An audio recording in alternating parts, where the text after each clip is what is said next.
Hey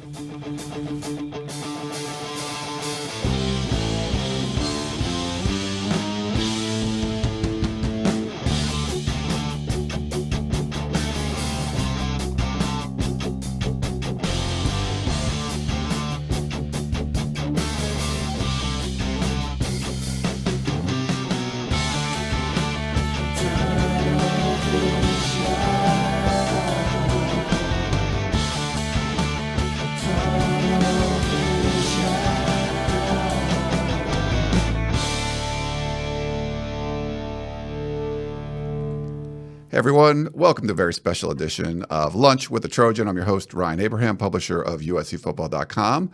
We're joined by Chris Claiborne. Follow him on Twitter at Coach C Claiborne. Chris, thanks so much for coming on. Man, thank you for having me. This is dope, man. This is sweet. Appreciate it. So if you don't know, he was a consensus All-American at USC back in 1998. Won this thing called the Butkus Award, for the best linebacker in the country.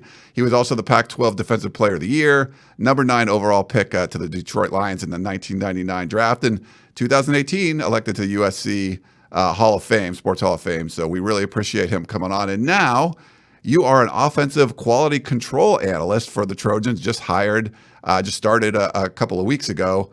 I guess a week and a half ago. So, Chris, thanks again for coming on. I just want to let people know who you were if they weren't sure. Like, who's this Chris Claiborne guy?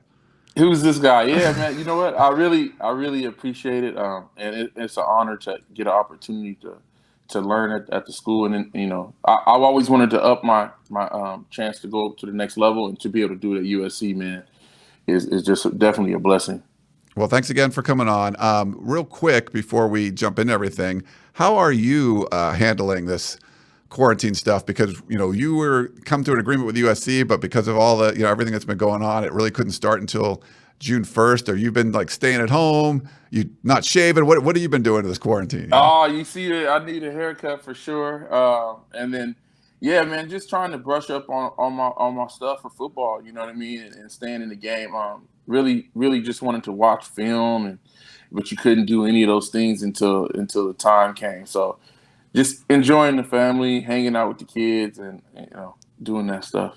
And before we run into the other stuff too, you actually went back last year, I believe, and you finished your degree at USC. How did that come about? Man, I understood that, and it was told to me that you couldn't get into college really without having that degree. Okay. And that was one of my aspirations. So I knew I had to get it done. And also, I think it was just important to get it done. It's in general. So now that I have something to hang on that wall, it's very important to me to be an alumni, just in football, but just in the academic area as well. So I'm excited. I mean, like I said, I'm pumped, man. It's just kind of falling in line for me right now as far as the things that are happening for me by doing the right things. Yeah. Adrian on YouTube says, "What's up, Chris?" Hey, what's Adrian. up, brother? Yeah. What's up, man? Well, first off, we kind of mentioned that you were officially hired June 1st. When did you know you got the job? Ooh, I couldn't. You know what? I can't even think that far back as of right now. But it was just some conversations. I mean, of course, first off, I had to get the degree, and then we had some things we had to work through, and they had a lot of things that they had to do. They had to figure out the defensive staff, who they were hiring, all those different things. So it was just a wait and see. I reached out to Coach and, inquired if they had any opportunities. And he told me, he'd get back to me if they had any. And came in and interviewed and just had to wait and figure out what they wanted to do.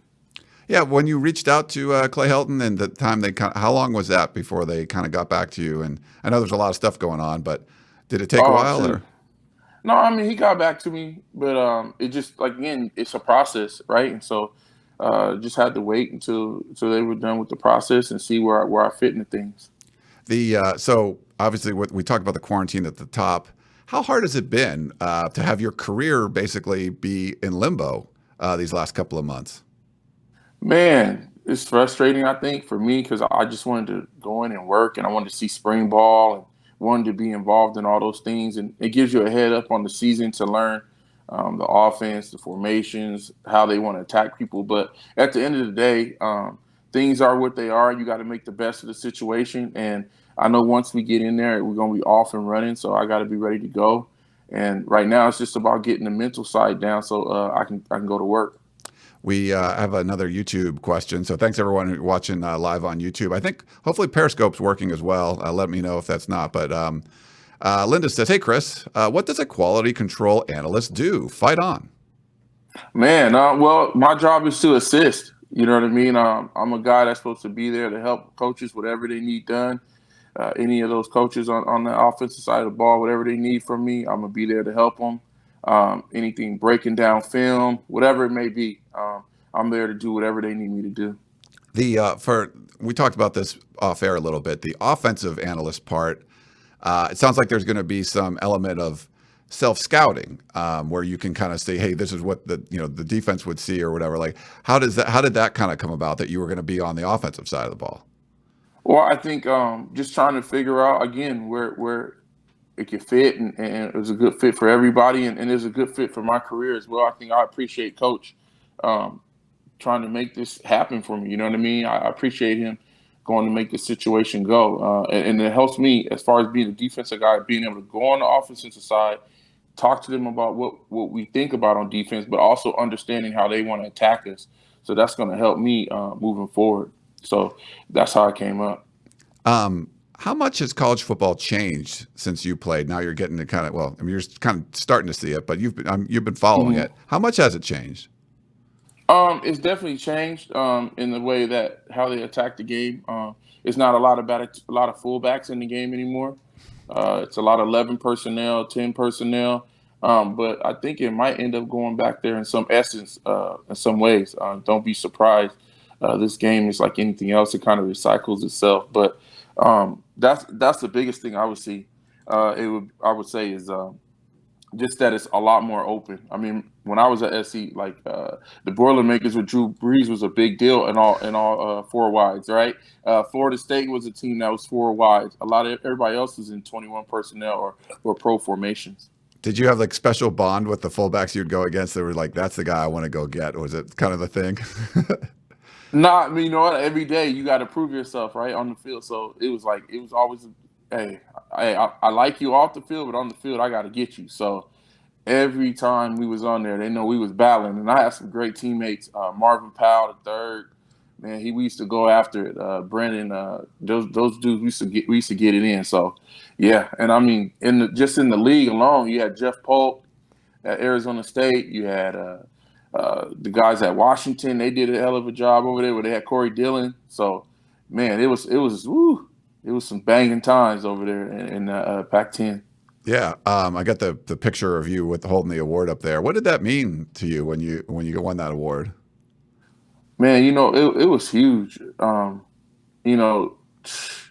gotta thank Coach Slocum, man. Sean Slocum did a great job coaching me, man. He did a hell of a job coaching me, and just wanted to come in and get better every day. And we didn't get to win the amount of games that I wanted to win. But to be able to be recognized for what I was doing on the field is always a great accomplishment, to be recognized for what you've done. So to be able to take that award back and being the first guy on the West Coast to do it, we had to go down to Florida to get it.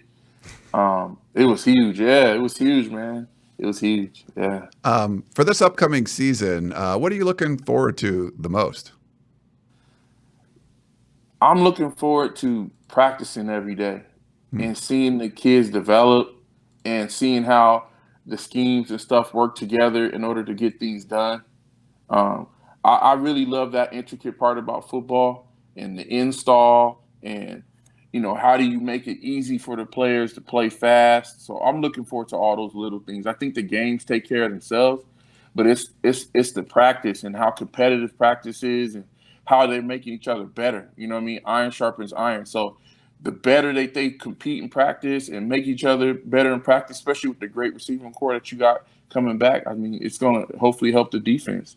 And so that should correlate to when we play other teams and these guys all playing at a high level and being rewarded, hopefully, at the end for it. We got another YouTube question, Jacob. What impression or message do you hope to put upon the players during your time at USC? Example like football, life, academics, etc. Yeah, man, that's one of my jobs as well is to mentor the young kids. So I want to come in and just talk to them about taking advantage of the opportunity that USC presents. there's things that are never going to change at SC. You're going to play high level football. You're going to get a great degree, and you got a great alumni network. So if you can take advantage of those three things, you've done a great job taking advantage of your opportunity at USC. Even I, as a player, when I was there, didn't take advantage of really networking as much as I should have. So I'm definitely going to be on those guys as far as making sure they network and setting up themselves after life, after football with opportunities or just, relationships. Yeah. Well, you're doing the networking now. That's good. Yes, sir. So you've been a coach at the opening, the head coach at Calabasas High School, and you helped run the frat boys, 7-on-7 stuff. When it comes to understanding like modern day recruiting, and you've been around these high school kids, how can you help the staff? I think just telling the kids like what to expect. You know what I mean? I think sometimes kids come through the recruiting trail and they get so much hype they forget what it's really about. Right? It's great to be recruited, but once you're on campus, what is it about? And are your goals in line with the college? I think by being around it and seeing it the last couple of years, I've been able to see the coaches that really have their goals in line with the kids and helping those kids develop and continuing off to be successful. We got another YouTube question from Anthony. We talked about your high school connections, obviously, I mean, the 7-on-7 stuff, Calabasas High School, but the second part of his question was, who's your favorite USC linebacker that came after you? Man, that's a good question. It's some good dudes. There are? Of course, you got to put Keith Rivers in there. He wore that 5.5. Yeah. Ray Maluda, he was a baller too. Cushing, that whole crew. I think that little wrecking crew is some of the best guys I really enjoy. But yeah, Ray, I really enjoyed watching him play. I thought we played very similar, and he was a monster, man. 58 was nothing nice. He was a monster. We'll talk about. I got a question on the 55 coming up in a little bit. We're going to keep with the Calabasas thing for a little bit. But what did you learn as for yourself as a young coach when you were the head coach at Calabasas? I mean, a young head coach. What that first season, what was it like, and what kind of stuff did you learn there being at Calabasas? Well, I think as a head coach, what you realize is it's so important to have a good organization around you, right? Because you want to try to focus as much on your coaching as possible. So it's really important to have people around you to take care of all the other little things that are there. I think when you first get a job, you kind of forget that, but it really does. It takes a village to make things happen. So that's one of the things that I look at as a coach. That man. The support group, everybody around you, the booster club, all those different things are very, very important in how you want to be successful and if you're going to be successful as a coach. So big news yesterday around USC. Yeah, played a little bit after you, Reggie Bush, the 10-year disassociation. I don't even want to get into it. I've already ranted about that on the podcast a little bit, but what were your thoughts on that he would be welcomed back into the Trojan family? Man, I'm so happy for that guy. I don't know Reggie personally. I look forward to meeting him, but he's well deserving. I mean, he put it down. He took the school to new heights or brought them back to the heights that they were in the past, and he deserves it, man. It's nothing like your alma mater. And I think you don't really know that until you're kind of away, or for him, like he couldn't be involved. So I'm excited for him, man. And I look forward to meeting him, and I'm sure he's going to do a lot of great things for this university moving forward. You've been out there in the high school ranks. We still talk to players. I mean, I had someone, I think it was Michael Jackson I talked to on this show a few weeks ago, who's now a USC commit out of Las Vegas. And he had mentioned Reggie Bush. These guys were like 2 and 3 years old when he was doing his magic there. Did his name come up in the recruiting circles when you're out there coaching those kids, even though he only played 15 years ago? He's always, I think, he's the GOAT. You know what I mean? They always say that, and I think definitely for his time, he was the GOAT, man. So he's gonna run forever. And what's sweet now is like to be able to go back and go on YouTube or ESPN is bringing back old games. Like they keeping him relevant. He's on television, so man, he's always gonna be a relevant piece to helping USC in any way possible. Yeah, and hopefully he can get his his hardware back. They got your Butkus Award there in Heritage Hall. You'd hope that seventh Heisman will be back too. So yeah, man. we'll see. Speaking of Reggie, we did have a YouTube question from Jasper. He's been great on the show. Jasper's always one of our best viewers out there. He says, in the open field one-on-one, would you have been able to tackle Reggie Bush? Yes, I'll tackle anybody in the field. I don't care who it is. No, I don't. I think so. I think I'm confident enough to know that when I was at my game and he was at the top of his game, that I would have been able to give him a nice tackle. But he definitely would have been nothing nice, man. You have to keep all your angles and watch it. There's some other factors involved too. It ain't just me. So the guy keeps contained and makes him cut up, and I can stay inside out to the ball and finish. Yeah, I can get him down. So if not, and he runs away from me, nah, ain't no way I'm getting him. So. Yeah, it's definitely, when you play defense, it's definitely a team game, and it's some other factors that are involved. Did you enjoy like tackling the super shifty guy that maybe your teammates kind of corralled towards you so he couldn't just run away, or the big bruising tailback where it was just punishing? You guys punished each other. Like, did you like one better than the other? No, I liked them both, man. I really loved hitting. I always used to tell the kids in high school, like, in order to really go far in this game, you gotta love the things that it is required of you to do.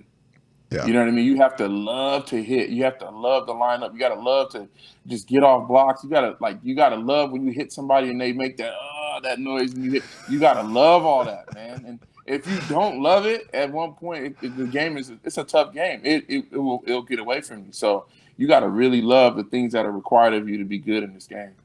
I don't know if you can describe the feeling, because most of us mortals out there can't run that fast and aren't that big and just can't, imagine having, the super fast athlete crashing into another one as fast as both of you can do. Like, what is that feeling like for those of us who would never ever experience that?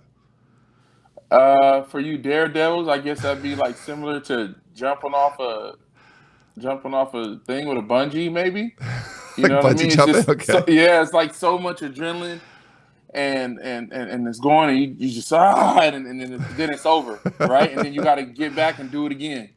So that's what that's just like, it's like jumping. Oh, it's like doing it over and over and over and over again. And the person that's able to do it the most consistently usually wins. Is there like a pride factor, like that you want to bounce up before the guy that you hit, or sometimes your bell's rung too? Like, is there stuff like that ever happen, like after the hit? It's definitely a thing of you want to get up first. Okay. You want to be up. You want to pop up. I mean, I got hit my freshman year. I got blindsided, got hit. Boom. I heard the whole crowd. They're like, ooh, I didn't even know what happened. I'm like, what happened? And they didn't tell me until I got to the sideline, right? And, and I guess at home, Keith Jackson was like, welcome to football, freshman. So, I didn't even know. I got up. Don't stay on the ground. Get up. If you hurt, you hurt. But if you can get up, get your butt up, man. You don't ever want to see you hurt. Never want to see your weakness. Some people describe it as basically like a car wreck. I mean, did you feel it was like that sometimes? For sure it is, man. It's a wreck every time, over and over and over and over again. Yeah, crazy. Going back to some of the high school stuff, did you have any memorable recruiting stories of players you coached in high school that some really interesting recruiting things would happen there? No, I mean, I think the kids we were blessed to have some great athletes, and those guys were just like Micah, big time recruit, Johnny Wilson, big time recruit. When I was at Oaks back in the day when I was coaching high school, we had some guys. Devontae Wilson played for us. He was recruited pretty well. I never heard no crazy stories. Honestly, I never. They went after the kids, and I think at the end of the day, the guys that were most persistent, they got what they wanted. Did you kind of help out in the recruiting process when you could, being a former, exceptional college athlete? Was there stories or anything, compliments or whatever you could do to help them? Yeah, just try to give them advice. You know what I mean? And the thing is, like, finding the offense. Like, say if you're a receiver, first of all, look in the history of the guy that coaches you. Know who's coaching you. Yeah. Right. And then look at the system and what they're producing. So, for instance, here at USC, if I'm a receiver, you got to take a long look at USC. Why? Because they are putting out guys in the pros. Yeah. right? And the offense works, and it's actually starting to mesh into the NFL. So you got to look at what they're doing on offense and say, hey, I got to take a heavy, long look at USC as far as committee. Makes sense. Yeah. At the opening, you saw a lot of great players. You get to coach. Woo. Who's the best linebacker you coached at the opening? Do you remember? Justin Flo. Justin Flo, yeah, he was pretty damn good. Justin Flo was good, man. Justin Flo was, man, he was good.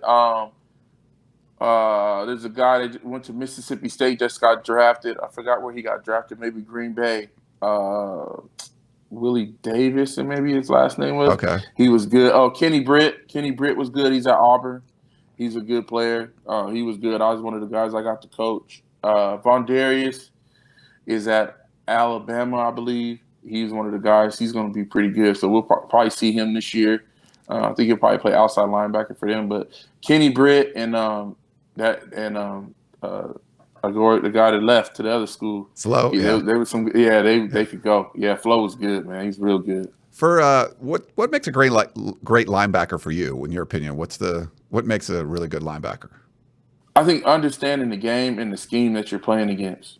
That's very important. And then the nuances of the down and distance, that really does play a heavy part, down and distance. And just understanding the scheme. It really is important to understand the scheme. If you understand the scheme, you can really overachieve, even if you're not athletically could do certain things. Right? That's very, very important to understand what your coach is trying to get out of the scheme, the strength and weaknesses of the scheme, and then understanding down and distance. Those things are very, very important.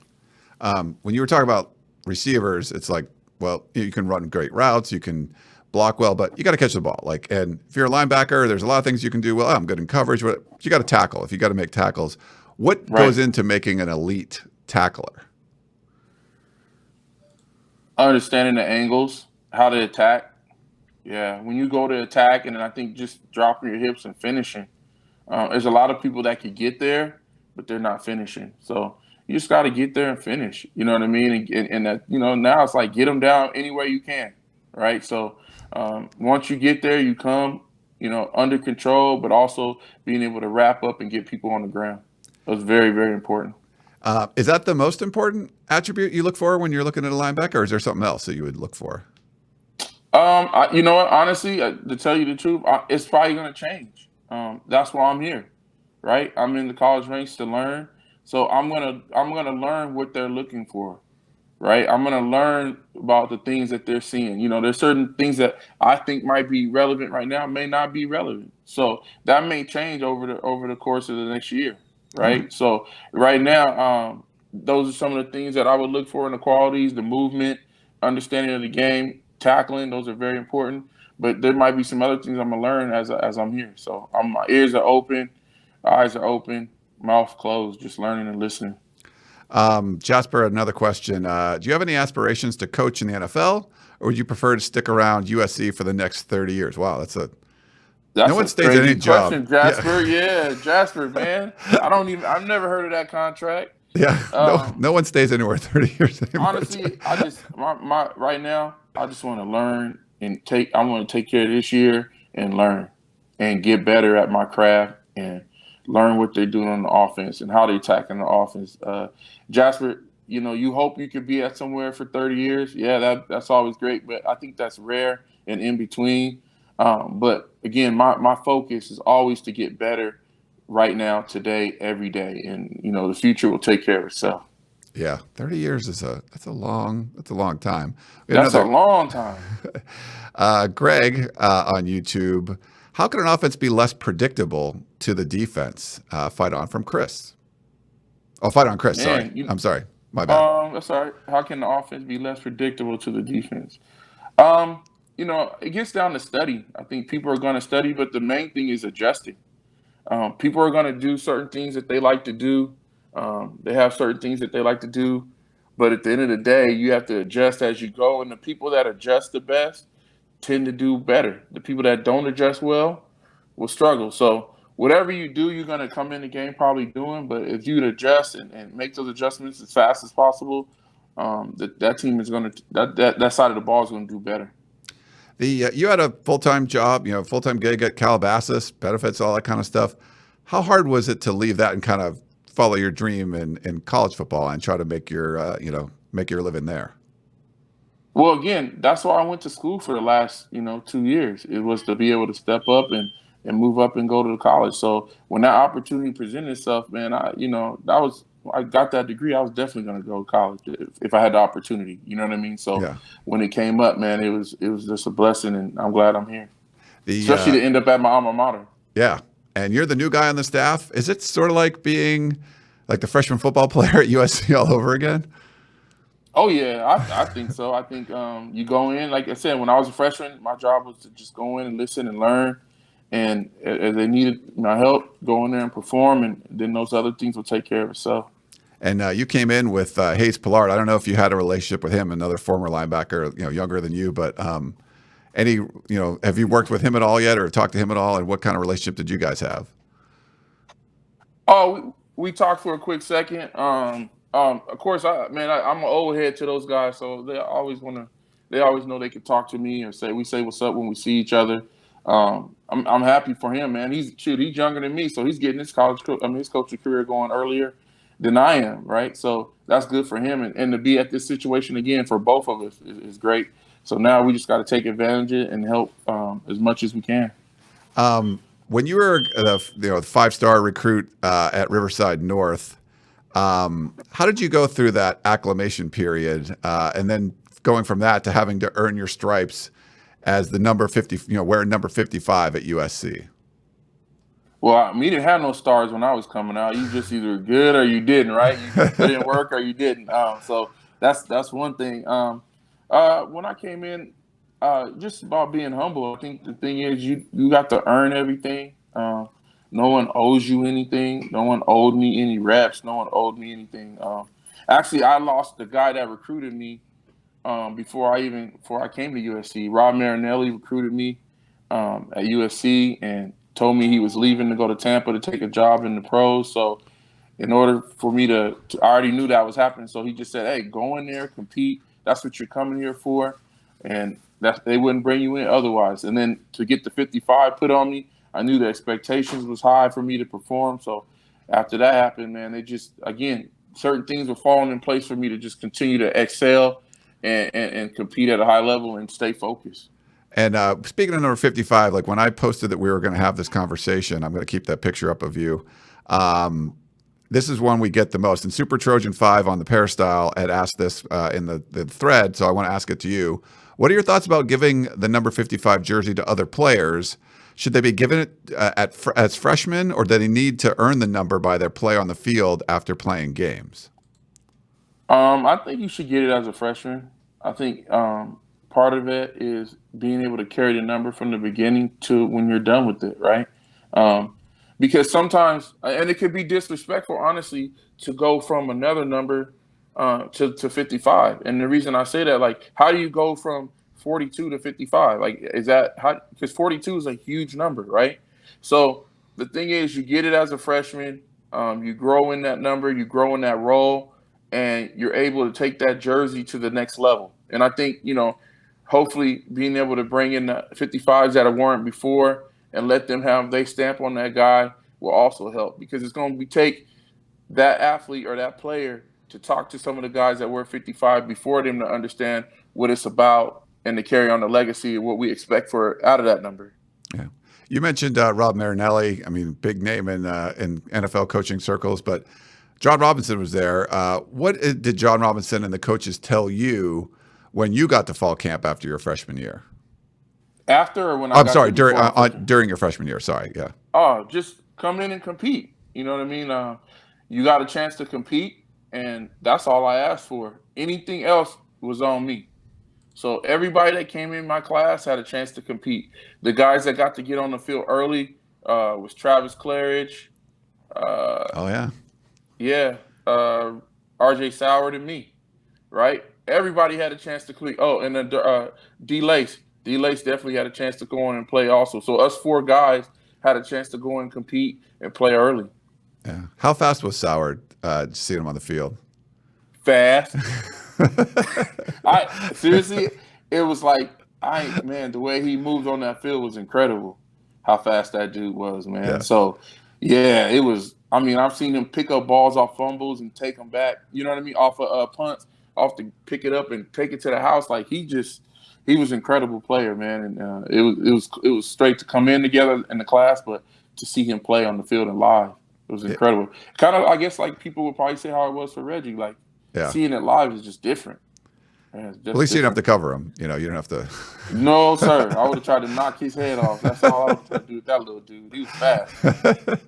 We had another YouTube question. CRPCPT. I don't know how you pronounce that, but Chris, what was the best player you played with in college and in the NFL? So I get played with, so I guess a teammate. Man, I played with Darryl Russell, and you gotta put Sammy Knight in there. Sammy Knight was great. I was a freshman, and he taught me the ropes. We're from the same hometown, but he definitely laid down the foundation for me to understand what it took to be a Trojan and play at a high level. And then as far as the NFL, Robert Porcher was a great player.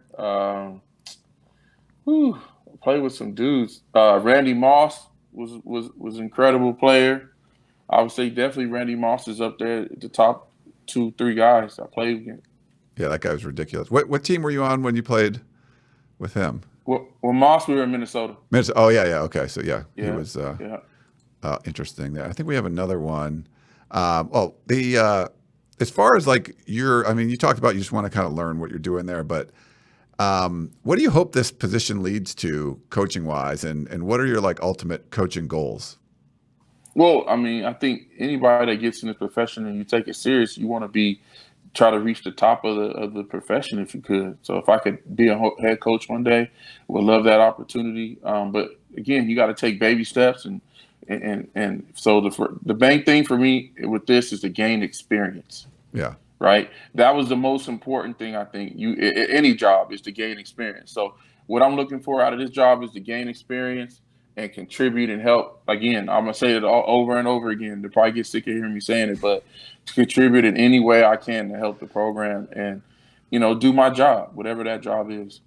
Do you feel like it was sort of a bet on yourself that you're like, hey, I'm going to have to start at a lower level in college, but then I know I can work my way up and get something better, but where you're leaving a stable place, like, you're the head coach in high school, and to leave that, and a lot of guys don't do that. You feel like it was kind of a bet on yourself? I don't think it's that. I think that's part of the process of always moving up. You start over at some point, right? We talk about sports. When you leave high school, you can be whoever you want to be, right? You're the 5-star, whatever. When you go to college, you start over again. Yeah. So once you get to college and you can develop and win all these awards, once you get to the NFL, guess what? You start over again. Yeah. So that part doesn't scare me. I don't care about that. Yeah. It's all about what you get out of your situation. That's the most important, especially now being, as an adult and trying to move up and learn in the profession. It's very important to wrap yourself around people that are smart, that are respected, that are moving up in moving up in the game, so that you can learn and see how they move and do something and copy and do the same things that they're doing. I've always been fascinated with the transitions. Like you talked about high school to college and then college to the NFL. I've seen guys that like dominate in high school and they get to college and it's just too big for them. Or guys that were fine in high school, but they like excelled in the more open environment in college where they actually got better going to the next level. Have you seen that? It just seems like it's different player to player. Some guys can't make that jump and other guys it's like a meteoric rise when they make the jump. It helps their career. Right. I think it's a couple factors too. I mean, I think it's the development of the player. Because some guys don't take it serious when they come to college either. They think the stuff that they were able to get away with in high school is going to float in college, and it does not work, right? So I always tell my ex-players that, like, when you get to college, man, you got to come and start over and have the mindset that you were when you were a sophomore, when no one knew who you were, or when you were a freshman, when nobody really knew who you were, and you were trying to get these scholarships. So I think a lot of times when people don't develop or exceed their expectations of what they do when they move up the level is because they haven't took the initiative, first of all, to take it serious about where they are, and they think they can still do the same things they did in high school. Yeah. You know what I mean? You got to change. You got to change and fit to the mold and the culture of where you're going. We'll do a couple more for you, and then we'll let you go. I know we're kind of running up against it a little bit. Otis, what responsibilities do you have in recruitment? I'm in there to help. Okay, when guys come in, or guys do know me from my time around the high school ranks. So hopefully they're comfortable with me, and hopefully I can help them with their transition. Hopefully coming to be a Trojan. Again, it's all about support. That's what our job is. Our job is to support the coaches and really get the message out. What coach wants to get out as far as what he's about and what the university about and what the coaches are about. We'll do one last one. I'm sorry, pulling this up on Uh-huh. YouTube. It'll just take a second, and we'll let you go. There we go. From Linda, when did you decide that you wanted to go into coaching? Because that's you had an 8-year NFL career. Was it like soon after Right. that, or when did that come about? It was a little bit after I actually started working with little guys in the park one day.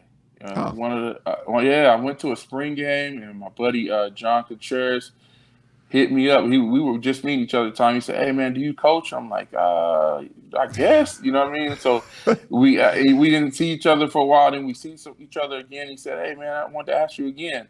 I said, "You know what? Bring him out. I'll work him out and see how it goes." And honestly, it went from there, and it went from there to doing a 7-on-7 to high school to where we are today, which is just trying to step up and find. I love working with youngsters. I love working with guys and seeing them develop and seeing them reach the goals that they want, and just having team goals, winning team goals.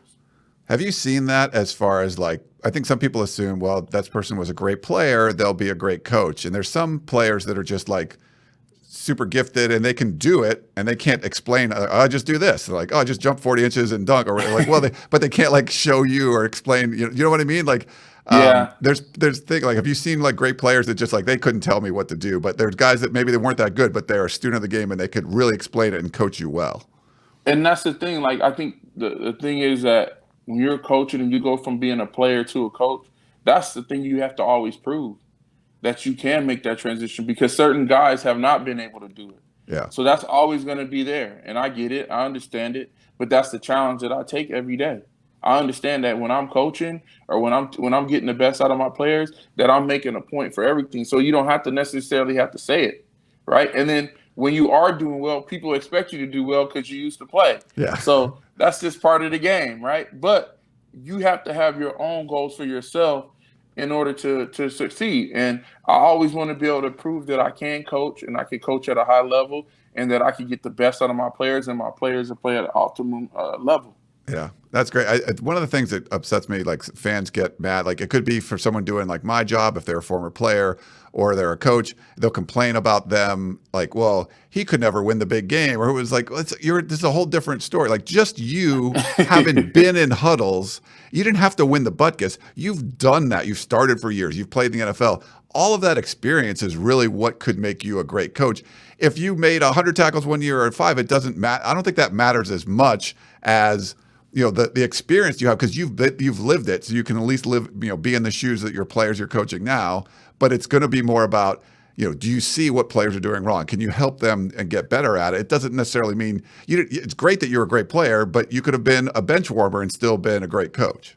Right. And I think also, that was the reason I took the head coaching job at Calabasas was to prove that we could coach and that we could do that. I mean, I think I learned that same situation from being at Long Beach Poly. Was that you needed to coach at a high level, and we had such all these coaches from the staff, but it was important. Like every week, it was like everybody felt like they was playing against us. We couldn't play anymore, but the product that we put on the field was very, very important. Yeah. So we had to make sure that our kids play at a high level, and a coach would be like I said, these guys will think that they're playing against us. I don't know why, but it is what it is. But once you understand that and know that, you have to take your job serious. You have to be detailed. You have to do all the things to make sure that your kids are able to perform at a very high level. All right. Well, Chris Claiborne, really appreciate the time. You're amazing. It's really good to see you back. Like seeing Reggie come back is great. Seeing you be back in the fold. Your name came up so many times on the message boards. Where's Chris Claiborne? Where's Chris Claiborne? Now he's here. So see, that's why you got to do what you're supposed to do, right? Because if I didn't, people wouldn't have ever asked. So man, I appreciate the love. Fight on. Make sure you come out and support these kids. It's very, very important. I think the atmosphere that USC brings with the alumni and everything is very, very important, man. And I remember when I played, just at practice, having those people around, it just took you and made you compete every day because you knew there was people always around there watching practice. So, I mean, if they open it up and it's open to you, definitely come and support and, support however you can. It's a weird year, so you don't know what might happen. Yeah. So you're an advocate for having fans at practice. You like that? Oh, yeah. I think it brings up the intensity and the pressure. Yeah, I think so. Yeah. No, I agree with It you. makes the game nothing because that's just what you've been seeing and doing every day. It's harder to get up every day and go to practice than it is for a game, right? Because you already know what comes with it. You got the band, all these things, but to come every day and get better every day, and it might be, whatever that number is, amount of people around looking, and it creates memories for both sides, you and them. Yeah. You and the alumni, right, and the fans. So I think it's a win-win for everybody. But hopefully, you don't, like I said, you don't know what's going to happen this year. So hopefully we can get to a point that happens. But if it doesn't, support as you can. I think that's important for the players. Well stated. All right. Follow him on Twitter, Coach C. Claiborne. Chris, thanks again for coming on. Thank you. Fight on. All right. Thanks, everybody, for tuning in, and we'll talk to you next time.